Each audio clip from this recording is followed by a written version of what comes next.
এরা এমন লোক, শীঘ্রই তোমরা যাদের মুখোমুখি হবে, এবং তারা যুদ্ধের বিশাল শক্তি ও ক্ষমতার অধিকারী।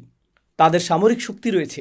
أولي بأس شديد تقاتلونهم আল্লাহ বলেননি যে তারা তোমাদের সাথে যুদ্ধ করবে, বরং তিনি বলেছেন তোমরাই তাদের সাথে যুদ্ধ করবে, যেন তোমরাই এর সূচনা করেছ, তোমরাই শুরু করছো।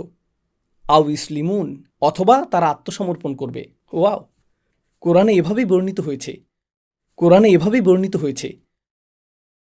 আর সেই সাহাবীদের জন্য যারা কখনোই ভাবেননি যে মক্কা বিজয় ঘটবে, কুরাইশদের পরাজয় ঘটবে, এখন তাদের ঈমান সুগঠিত হলো, তাই না? তাই আল্লাহ একটি নিদর্শন দেন এবং তা আপনাকে পরবর্তী নিদর্শনের দিকে নেয়, এবং এর পরের নিদর্শন। তো তিনি বলেছেন স্বপ্নটি সত্যে পরিণত হবে এবং তিনি নিকটবর্তী একটি বিজয় দান করবেন। তিনি ইতিমধ্যে তা নির্ধারণ করে রেখেছেন।